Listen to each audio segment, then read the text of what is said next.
Hello dear students, today we are going to discuss current electricity problems. Okay, current electricity problems are very important on PU board, NEET and JEE Mains KCET. Okay, every year they will ask 3 questions in current electricity problem, and JEE Mains they will ask any 2 or 3 questions, and KCET they will ask only 2 questions in examination. Okay, in PU board every year they will ask one derivation as well as one numerical. They will ask in current electricity problem. See, what are the formula are there in current electricity? Okay, first formula is current electricity. Current electricity, very important topic. This is huge applications are there in current electricity. Everywhere they will ask in this topic. Everywhere they will ask questions. Compulsory it will come in examination as well as MCQ also. See, let's see the first formula. Relation between current and drift velocity. Okay, first formula, relation between current and drift velocity. Okay, this is very important for PU also, JEE Mains also, as well as NEET also. Okay, next, sigma is equal to Ne square tau by m. One more formula, this formula 1, formula number 2. Okay, next 3, J is equal to I by A, current density. This is our current density. Okay, current density. And next 4, drift velocity, E tau by m. This is our one more formula, very beautiful formula. And next 5th formula, R is equal to rho L by A. Okay, they will ask sometimes in concept, in theory also this concept. Okay, resistance is directly proportional to length of the wire and inversely proportional to area of cross section. Okay, how resistance of the conductor depends in length and area anta keltare. Okay, they will ask in examination also 2 marks or 3 marks questions. And what factor resistance of the conductor depends, like that they will ask in questions in examination theory part. As well as this year in NEET 2021 they will ask formula based. This formula one more formula they will asking. Formula related they will prepare and match the following question this year. Next, resistance you can write also same thing, rho L by pi r square. If they will give in radius. Okay, or one more formula is there, rho L is equal to pi d square into 4. This if they will ask in diameter also, use this formula, very useful. Okay, rho L by 4, rho L 4 by pi d square. This is very important. Okay, next 6th formula, resistivity, rho L,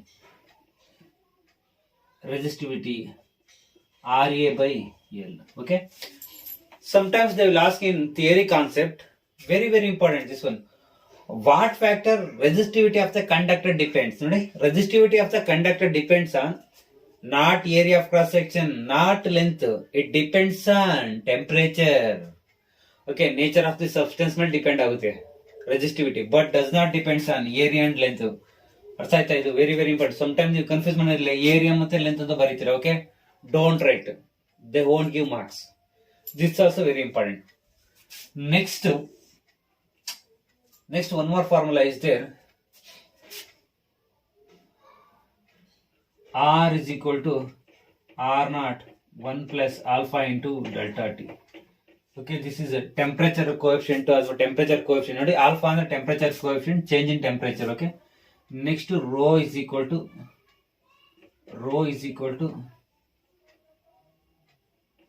rho naught 1 plus alpha into delta T. This is also very important formulas. These are very important concept. ನೋಡಿ, ಇದ್ರ ಮೇಲೆ ಕೇಳ್ತಾರೆ. Next ಈ basis ಮೇಲೆ ಕೇಳ್ತಾರೆ ನೋಡಿ. Next okay, one more formula, Vd is equal to L by T. Next, Q is equal to Ne. The combination of these three formula, they will ask numerical Q board. Okay, combination of Q is equal to N ಅಥವಾ ಕುನ್ನಿ ಅಂತ ಕರಿತೀವಿ. VD is equal L by T. ಒಂದು formula ನಾನು ಮಾಡ್ತೀನಿ ಅವಾಗ upcoming videos. Okay, in upcoming next in 2 minutes or 3 minutes I will discuss problems also. Okay, next register topic they are deleted. I will discuss next class. But right, one more formula. E is equal to cells ಮೇಲೆ ಬರ್ರಿ. I is equal to E divided by R plus R. V is equal to IR, Ohm's law formula. Okay, this is cells. R means resistance of the wire. Next, small r means internal resistance of the cell. Internal resistance of the cell means the opposition offered by the flow of current in cell ಅಲ್ಲಿ. ಅರ್ಥ ಆಯ್ತಾ? R resistance ಇನ್ನೊಂದು ಇದೆಯಲ್ಲ, the opposition offered by the flow of charges or electron in a conductor, that is called resistance. Internal resistance in cell ಅಲ್ಲಿ ಆಗೋದು. Okay, ಅದು difference ನೋಡಿ. Next V is equal to IR. Next equivalent cell ಅಂತ ಕೇಳ್ತಾರೆ. 2 cells connected in parallel. What is the equivalent cell ಅಂತ ಕೇಳ್ತಾರೆ. Okay, E1 R2 plus E2 R1 divided by R1 plus R2. Next, R equivalent R1 R2 divided by R1 plus R2. This was very very important. If they will ಅವ್ರೇನಾದ್ರೂ derivation ಕೇಳಲಿಲ್ಲ ಅಂದ್ರೆ ಇದ್ರ ಮೇಲೆ numerical compulsory. Combination of these three they will ask numerical. Wheatstone network ಮತ್ತೆ ಇದು ನೋಡಿ, ಇದು 5 marks derivation. Okay, 5 marks and this also 5 marks derivation. ಅವ್ರೇನಾದ್ರೂ if they will not ask in derivation, compulsory they concentrate numerical on this topic only. Very very important. Next, metre bridge. Okay, metre bridge formula ಏನು? Metre bridge formula R is equal to SL divided by 100 minus L. This also. Next, potentiometer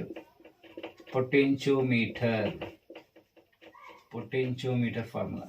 Okay, what is potentiometer formula? E1 by E2 is equal to L1 by L2. Okay, ನೋಡಿ, what are the applications of potentiometer ಅಂತ ಕೇಳ್ತಿದೆ. Comparison of EMF of 2 cells ಇದು. Okay, comparison of EMF of 2 cells. Next, one more formula is there. Internal resistance of this cell, L1 by L2 minus 1. These two formula. These formulas very very very important in current electricity. Sometimes they will ask one more formula. We will discuss later. Okay, see, next problem.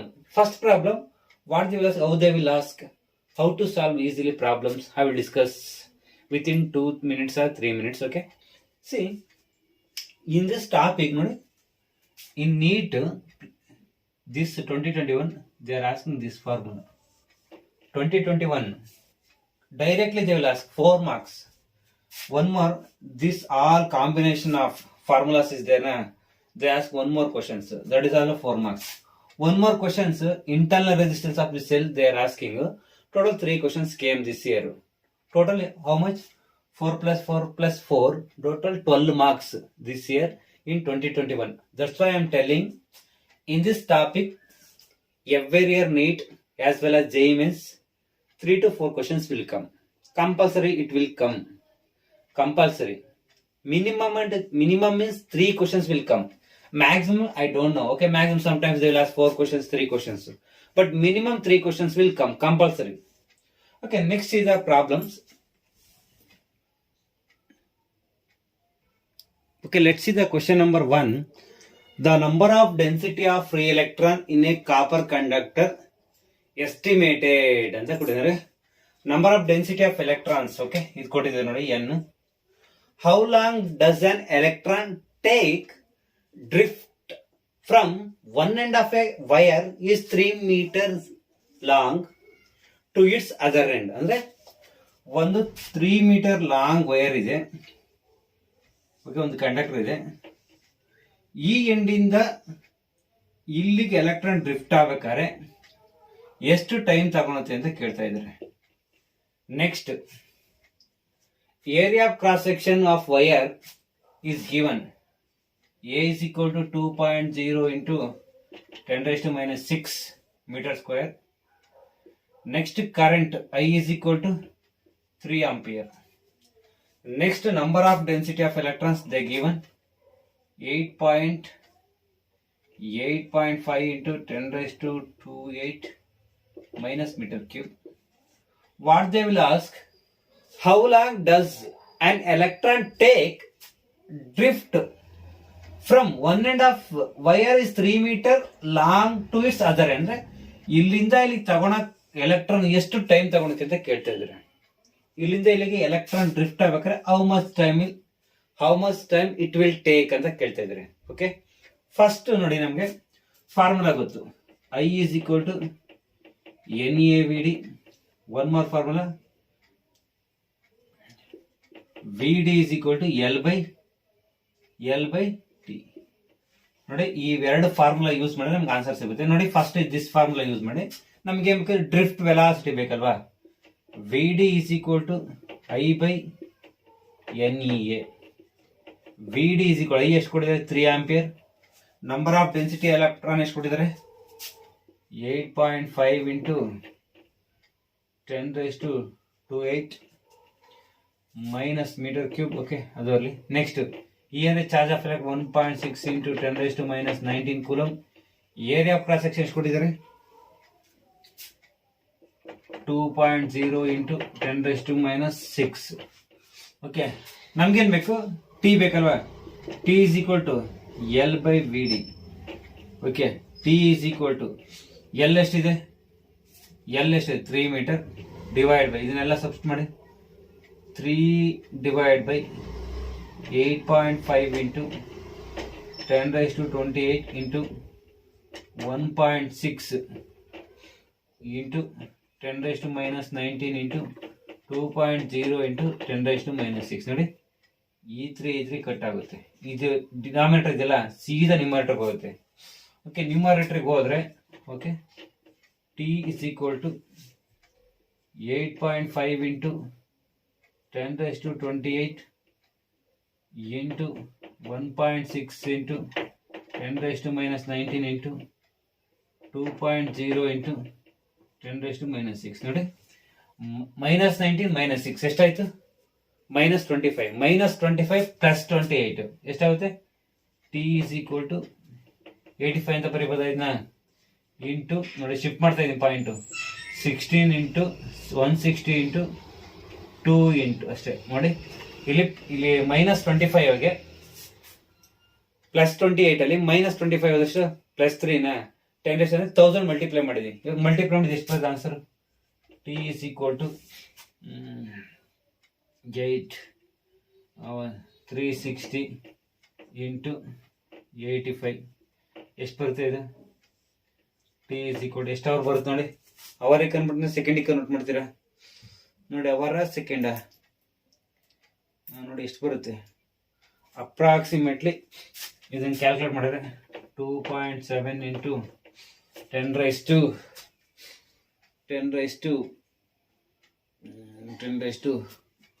4 second ಬರುತ್ತೆ. 4 second answer T is equal to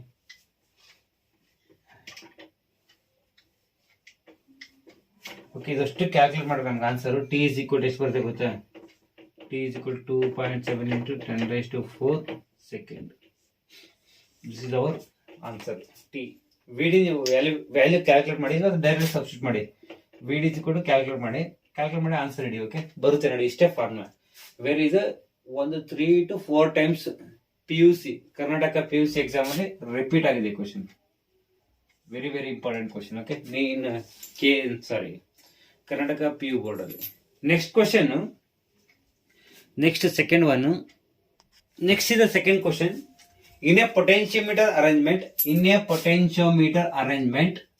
a cell of EMF 1.25 volt gives a balancing point at 35 centimeter length of the wire. If the cell replaced by another cell, ಅಂದ್ರೆ ಈ 1.25 cell ನ replaced by another cell ಮಾಡಿದಾಗ the balancing point shift to 63 centimeter ಆಯ್ತು. 1.25 ಸೆಂಟಿಮೀಟರ್ಗೆ 35 centimetre balancing point ಸಿಕ್ತು. If the cell is replaced by another cell and balancing point shift to 63 centimeter, what is the E M F of the second cell ಅಂದ್ರೆ ನೀವು ಯಾವ cell replace ಮಾಡಿದ್ರೆ ಆ cell E M F ಏನು ಅಂತ ಕೇಳ್ತಿದ್ರು. Okay, direct ಏನ್ ಕೊಟ್ಟಿದ್ದಾರೆ ಅಂದ್ರೆ E1 ಕೊಟ್ಟಿದ್ದಾರೆ ಫಸ್ಟ್ ಸೆಲ್ಸ್. E1 ಅಂದ್ರೆ ಎಷ್ಟು? 1.25 volt. Next balancing point L1 ಕೊಟ್ಟಿದ್ದಾರೆ 30.35 ಸೆಂಟಿಮೀಟರ್. ನೆಕ್ಸ್ಟ್ L2 ಕೊಟ್ಟಿದ್ದಾರೆ 63.0 ಸೆಂಟಿಮೀಟರ್. ಏನ್ ಕೇಳ್ತಾರೆ?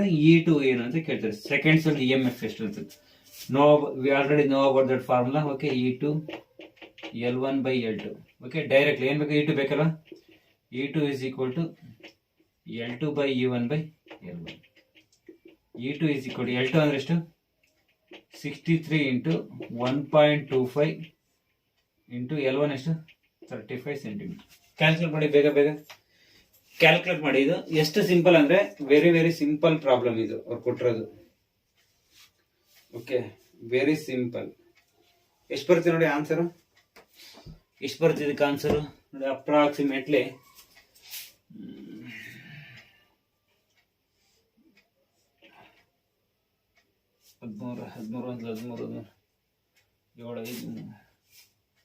7 5s 9s 7 9s. Okay, next. Okay, 5 1s 5 8s. E2 is equal to 1.80 into 1.25. E2 is equal to 2.25 volt. Okay, this is our final answer. ನೋಡಿ ಎಂತ simple problem ಅಂದ್ರೆ ಇದು. ಇದನ್ನೇ ನೀಟಲ್ಲಿ ಈ ಸರಿ ಕೇಳಿದೆ. ಸೇಮ್ ಇದೇ ತರ problem, same formula, but value ಮಾತ್ರ ಚೇಂಜ್ ಆಗಿದೆ ಅಷ್ಟೇ. ಸೇಮ್ ಕೇಳಿದ್ದೇನೆ, ಡಿಟ್ ವ್ಯಾಲ್ಯೂ ಮಾತ್ರ ಚೇಂಜ್ ಮಾಡಿದ್ದೇನೆ. ಎಷ್ಟು ಸಿಂಪಲ್ ಆಗಿ ನೋಡಿ. ನೀಟಲ್ಲಿ 4 ಮಾರ್ಕ್ಸ್, ಏನಾದ್ರು PU ಬರೋದಕ್ಕೆ 5 ಮಾರ್ಕ್ಸ್. ವೆರಿ ಸಿಂಪಲ್, ಗೊತ್ತಾಯ್ತಲ್ಲ? ನೋಡ್ಬೇಕು. ಇದು ಇನ್ನೊಂದಿದೆ ಫಾರ್ಮುಲಾ, ಇಂಟರ್ನಲ್ ಪೊಟೆನ್ಷಿಯೋಮೀಟರ್ ಇನ್ನೊಂದು ಫಾರ್ಮುಲಾ ಇದೆ, ಅದ್ರ ಮೇಲೆ ಕೇಳ್ತಾ ಇರ್ತೀನಿ ಅವಾಗ. Okay, next another problem, third problem. Next, let's see the another question. Question number 3. Very very different question. This is from meter bridge concept. Very very different. Okay, ತುಂಬಾ difficult ಅಲ್ಲ ಇದು, ತುಂಬಾ ಮಾಡರೇಟ್ ಅಲ್ಲ, ಅವರೇಜ್ ಪ್ರಾಬ್ಲಮ್ ಇದು. ಎಂತ super ಆಗಿದೆ ಈ problem. Everyone fear about this problem. Okay, see in a meter bridge. Okay, in a meter bridge ಇದೆ. ನಿಮ್ಗೆ ಆಲ್ರೆಡಿ ಗೊತ್ತಿದೆ ಮೀಟರ್ ಬ್ರಿಡ್ಜ್ ಯಾವ ತರ ಇದೆ ಅಂತ. We already know about this in meter bridge in lab. Okay, this is our meter bridge experiment. This is our meter bridge. Okay, this is our meter bridge.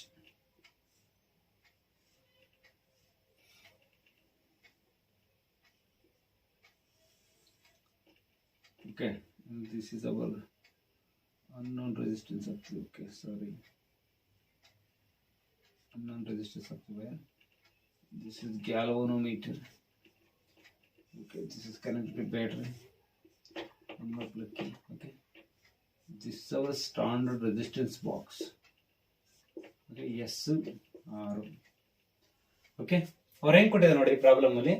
In a meter bridge the null point is found to be at a distance. ಅಂದ್ರೆ null point ಅನ್ನು find out ಮಾಡಿದರೆ ಬೆನ್. Okay, ನಲ್ point ಎಷ್ಟಿದೆ? ಇಲ್ಲಿಂದ ಇಲ್ಲಿಗೆ ಎಷ್ಟು ಕೊಟ್ಟಿದ್ದಾರೆ? ನಲ್ point L is equal to 33.7 centimetre ಸಿಕ್ಕಿದೆ. ಫಸ್ಟ್ ಕೇಸ್ ಅವ್ರು ಹೇಳ್ತಿದ್ರು. Okay, 33.7 cm. If now resistance of 12 ohm is connected in parallel with S, ಅಂದ್ರೆ ಒಂದು ರೆಸಿಸ್ಟೆನ್ಸ್ ಆಗಿ ಅಂದ್ರೆ ಯಾವ್ದಾದ್ರು ಒಂದು 12 ohm ರೆಸಿಸ್ಟೆನ್ಸ್ ನ ಪ್ಯಾರಲಲ್ ಆಗಿ S ಕನೆಕ್ಟ್ ಮಾಡಿದ್ರೆ, ಓಕೆ, S ಗೆ ಯಾವ ತರ ಅಂದ್ರೆ ಈ ತರ ಪ್ಯಾರಲಲ್ ಆಗಿ ಕನೆಕ್ಟ್ ಮಾಡಿದ್ರೆ, ಓಕೆ, ಎಷ್ಟು 12 ohm ಇದು S ಕನೆಕ್ಟೆಡ್ ಮಾಡಿದಾಗ ದ ನಲ್ ಪಾಯಿಂಟ್ ಅಕ್ಕರ್ಸ್ ಅಂದ್ರೆ ಸೆಕೆಂಡ್ ನಲ್ ಪಾಯಿಂಟ್ ಯಾವಾಗ ನಾವು ಪ್ಯಾರಲ್ ಆಗಿ 12 ohm ರೆಸಿಸ್ಟೆನ್ಸ್ ನ ಕನೆಕ್ಟ್ ಮಾಡ್ತೀವಿ ಆಗ ನಲ್ ಪಾಯಿಂಟ್ ಸಿಗುತ್ತೆ ನಮಗೆ. Balancing point L is equal to 51.9 centimetre ಆಗುತ್ತೆ. Determine the value of R and S. Okay, what is the value of R and S? Value ಎಷ್ಟು ಅಂತ ಕೇಳಿದ್ರೆ ನಮ್ಗೆ already we know about that formula. Metre bridge R is equal to SL divided by 100 minus L. R by S is equal to, okay, S ಈ ಕಡೆ ಕಳಿಸಿ, L balancing length first ಎಷ್ಟು ಸಿಕ್ತು? First case. Okay, case 1 ಅಂತ ಕಡೆ, case 1 R. Okay, L 33.7 divided by 100 minus 33.7. Okay, 100 ಅಲ್ಲಿ 33.7 ಹೋದ್ರೆ ಎಷ್ಟು? 100 33.7. ಓಕೆ, 33.7 ಹೋದ್ರೆ ಎಷ್ಟಾಗುತ್ತೆ? R by S is equal ಎಷ್ಟಾಗುತ್ತೆ ನೋಡಿ ಕ್ಯಾಲ್ಕುಲೇಟ್ ಮಾಡಿ ಬೇಗ ಬೇಗ. ಆರ್ ಬೈ ಎಸ್ ಓಕೆ ಎಷ್ಟಾಗುತ್ತೆ 66.3 ಓಕೆ 33.7 ಬೈ 66.3 ಬರುತ್ತೆ. ದಿಸ್ ಅವರ್ ಫಸ್ಟ್ ಈಕ್ವೇಶನ್ ಅಲ್ಲಿ okay.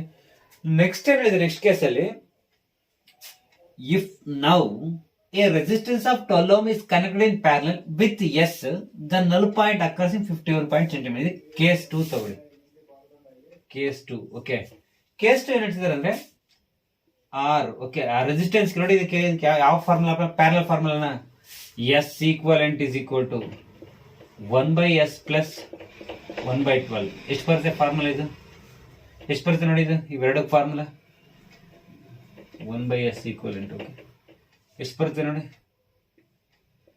12s divide by S plus 12 is equal to 12s divide by S plus 12 okay.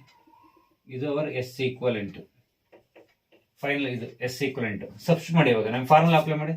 R by S is equal to L divide by 100 minus L. R divide by ನೋಡಿ 12s ಇದು okay S divide by S plus 12 is equal to ಎಷ್ಟು ಕೊಟ್ಟಿದ್ದಾರೆ second case balancing point 51.9 divide by 100 minus 51.9. Calculate ಮಾಡಿ ಎಷ್ಟು ಬರುತ್ತೆ 51.9 100 minus S ಅಲ್ಲಿ 48.1 ಬರಲ್ವಾ okay. ಎಷ್ಟು ಬರುತ್ತೆ ಓಕೆ. ನೆಕ್ಸ್ಟ್ ಈ ಕಡೆ ಬರ್ತೀನಿ ನೋಡಿ R into S plus 12 divide by S into 12 ಅಂತ ಬರೀತೀನಿ ಓಕೆ. ಇದನ್ನು ಸಪ್ರೇಟ್ ಹಿಂಗೆ ಬರ್ಕೊತೀನಿ is equal to 51.9 divide by 48.1. This is our equation 2 okay. R by S ಅಂದ್ರೆ ಏನು ನೋಡಿ ಆರ್ ಬೈ ಎಸ್ ಅಂದ್ರೆ 33 ಪಾಯಿಂಟ್ಸ್ ಸಬ್ಸ್ಟಿಟ್ಯೂಟ್ ಮಾಡಿ. R by S 33.7 divided by 66.3 into S plus 12 divided by 12 is equal to 51.9 divided by 48.1. Calculate ಮಾಡಿ ಇವಾಗ S ಎಷ್ಟು ಬರುತ್ತೆ ನೋಡಿ ಕ್ಯಾಲ್ಕುಲೇಟ್ ಮಾಡಿ ಬೇಗ ಬೇಗ ಓಕೆ. ಡೂ ಇಟ್ ಫಾಸ್ಟ್ ನೋಡಿ. ಈ ಫಾರ್ಮುಲಾ ಯೂಸ್ ಮಾಡಿ ನೀವೇನಾದ್ರೂ ಎಸ್ ಕ್ಯಾಲ್ಕುಲೇಟ್ ಮಾಡಿ. S plus 12 is equal to ನೋಡಿ 12 ಅಂದ್ರೆ 51.9 into 12 66.3 divided by 33.7 into S plus 12 okay. S is equal to ಎಷ್ಟು ಬರುತ್ತೆ ನೋಡಿ ಎಲ್ಲ ಕ್ಯಾಲ್ಕುಲೇಷನ್ ಮಾಡಿದ್ಮೇಲೆ S is equal to ನಿಮಗೆ 13.51 ಸಿಗುತ್ತೆ. ನೆಕ್ಸ್ಟ್ ನಮ್ಗೆ ಏನ್ ಬೇಕು ಆರ್ ಕಂಡಿಡ್ಬೇಕಲ್ಲ. ಆರ್ ಈ ಫಾರ್ಮುಲಾ ತಗೊಳ್ಳಿ ಈಕ್ವೇಶನ್ ನಂಬರ್ 1 ಅಲ್ಲಿ ತಗೊಳ್ಳಿ. R is equal to 13.5 into ನೋಡಿ ಎಸ್ ಈ ಕಡೆ ಕಳಿಸಿದೀನಿ 33.7 divide by 66.3. R is equal to ಎಷ್ಟು ಬರುತ್ತೆ ಚೆಕ್ ಮಾಡಿ. ಡೂ ಇಟ್ ಫಾಸ್ಟ್ ಕ್ಯಾಲ್ಕುಲೇಷನ್ ಎಷ್ಟು ಬರ್ತದೆ ಅಪ್ರಾಕ್ಸಿಮೇಟ್ಲಿ 6.86 ಓಮ್ ಬರುತ್ತೆ ನೋಡಿ ಕ್ಯಾಲ್ಕುಲೇಟ್ ಮಾಡಿದ್ರೆ. ಅರ್ಥ ಆಯ್ತಾ? ಫಸ್ಟ್ ಏನ್ ಮಾಡಬೇಕು ಫಸ್ಟ್ ನೀವು ಕೇಸ್ ಫಾರ್ಮುಲಾ ಯೂಸ್ ಮಾಡಿ ಕೇಸ್ 1 ತಗೊಂಡು ಕೇಸ್ 2 ತಗೊಂಡು ನೀವು ಈಸಿಯಾಗಿ ಸಾಲ್ವ್ ಮಾಡಬಹುದು ನೋಡಿ. ಕೇಸ್ 2 ಮತ್ತೆ ಇಲ್ಲಿ ಆರ್ ಬೈ ಎಸ್ ಅಲ್ವಾ ನೋಡಿ ಈ ಫಾರ್ಮುಲಾ ಬರ್ತದೆ. ಆರ್ ಬೈ ಎಸ್ ಅಂದ್ರೆ ಏನು 33.7 ಡಿವೈಡ್ 66. ಇದು ಸಬ್ಸ್ಟಿಟ್ಯೂಟ್ ಮಾಡಿ ಈ ಕಡೆ ಕಳಿಸಿ ನೋಡಿ. ಎಸ್ ಒಂದ್ ಕಡೆ ತಗೊಳ್ಳಿ ಎಸ್ ಪ್ಲಸ್ 12 ಒಂದ್ ಕಡೆ ಅಲ್ಲಿ ಮಿಕ್ಕಿದೆಲ್ಲ ಆ ಕಡೆ ಕಳಿಸಿ. S is equal to 13.5 ohm ಬರುತ್ತೆ. ನೆಕ್ಸ್ಟ್ ಈ ಈಕ್ವೇಶನ್ ನಂಬರ್ಗೆ ಎಸ್ ವ್ಯಾಲ್ಯೂ ಸಬ್ಸ್ಟಿಟ್ಯೂಟ್ ಮಾಡಿ ನಿಮಗೆ ಆರ್ ವ್ಯಾಲ್ಯೂ ಸಿಗುತ್ತೆ ಓಕೆ. ಅರ್ಥ ಆಯ್ತಾ? ಇದು ವೆರಿ ಸಿಂಪಲ್ ನೋಡೋ ಕಾಂಪ್ಲಿಕೇಶನ್ ಅನ್ಸುತ್ತೆ okay. Next fourth problem okay. What is the next fourth one? Next fourth question. Consider a 2 cells of EMF 3 volt and 5 volt and internal resistance 1 ohm and 2 ohm are connected in parallel. Find the effective EMF and effective internal resistance of the cell if the 2 cells replaced by single equivalent cell.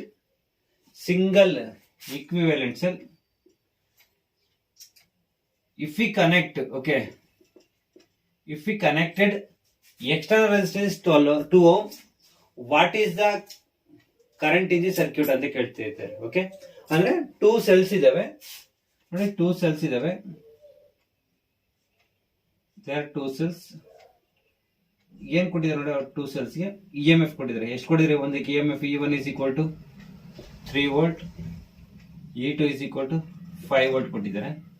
Next ಏನ್ ಕೊಟ್ಟಿದ್ದಾರೆ? Internal resistance R1 is equal to 1 ohm, R2 is equal to 2 ohm. Okay, next external resistance capital R is equal to ಎಷ್ಟು ಕೊಟ್ಟಿದ್ದಾರೆ? 2 ohm. Find current ಅಂತ ಕೇಳ್ತಿದ್ದಾರೆ. Next also find effective EMF, effective internal resistance. Okay, what is the formula for effective EMF? EQ is equal to E1 by R2 plus E2 by R1 divided by R1 plus R2. Substitute formula E equivalent is equal to E1 ಅಂದ್ರೆ ಎಷ್ಟು? E1 3 into R2 ಅಂದ್ರೆ R2 2 plus next E2 ಅಂದ್ರೆ 5 into R1 ಅಂದ್ರೆ 1 divide by 1 plus 2. E equivalent is equal to 3 2s are 6 plus 5 divided by 3. 1 plus 2 3. Okay, E equivalent is equal to 11 by 3. E equivalent is equal to 3 is a 9. Just carry 2 ಉಳಿತು, point ಹಾಕಿ 3 8s 6. Next 6 volt ಬರುತ್ತೆ effective EMF. Okay, next ಏನ್ ಕೇಳಿದಾರೆ ಅಂದ್ರೆ second internal resistance of the cell. Okay, R equivalent. Okay, R1 R2 divided by R1 plus R2. R equivalent is equal to R1 ಎಷ್ಟು? 1 into 2, 1 plus 2, 2 divided by 3 ಎಷ್ಟು ಬರ್ತೈತೆ? 0.66 ohm ಬರುತ್ತೆ R equivalent. Okay, next ಏನ್ ಕೇಳಿದರೆ, if the external resistance is connected in cell. Okay, if external resistance connected to ohm, what is the current in the circuit ಅಂತ ಕೇಳಿದ್ದಾರೆ. Okay, I is equal to E equivalent divided by R equivalent plus R. I is equal to E equivalent ಎಷ್ಟಿದೆ? 3.66 divided by R equivalent ಎಷ್ಟಿದೆ? 0.66 plus ಎಷ್ಟು? 2 is equal to I is equal to 3.66 divided by 2.66. Shift ಮಾಡಿದ್ರೆ 366 divided by 266. Okay, 2 1s 2 8s 2 3s 2 1s 2 3s 3s. Okay, 1.48. okay, I is equal to 1.48 ampere, approximately 1.48 ampere ಬರುತ್ತೆ. Okay, this is hour final answer. ಅರ್ಥ ಆಯ್ತಾ? 2 cells ಕೊಟ್ಟಿದ್ದಾರೆ, EMF ಮತ್ತೆ ಹಿಂಗೆ direct ಕೇಳ್ತಾ ಇರ್ತಾರೆ ಯಾವಾಗ್ಲೂ. ಇದ್ರ ಮೇಲೆ ಡಿರೈವೇಶನ್ ಬರ್ಲಿಲ್ಲ ಅಂದ್ರೆ ಕಂಪಲ್ಸರಿ ಇದ್ರ ಮೇಲೆ ಪ್ರಾಬ್ಲಮ್ ಇರುತ್ತೆ. ಓಕೆ, ಅರ್ಥ ಆಯ್ತಾ? ಪ್ಲೀಸ್ ಯಾರಾದ್ರೂ ನನ್ನ ಚಾನಲ್ಗೆ ಸಬ್ಸ್ಕ್ರೈಬ್ ಮಾಡಿಲ್ಲ ಅಂದ್ರೆ ಪ್ಲೀಸ್ ಸಬ್ಸ್ಕ್ರೈಬ್ ಮಾಡಿ, ಶೇರ್ ಮಾಡಿ, ಲೈಕ್ ಮಾಡೋದು ಮಾತ್ರ ಮರಿಬೇಡಿ. Thank you so much. Good night. Bye bye all.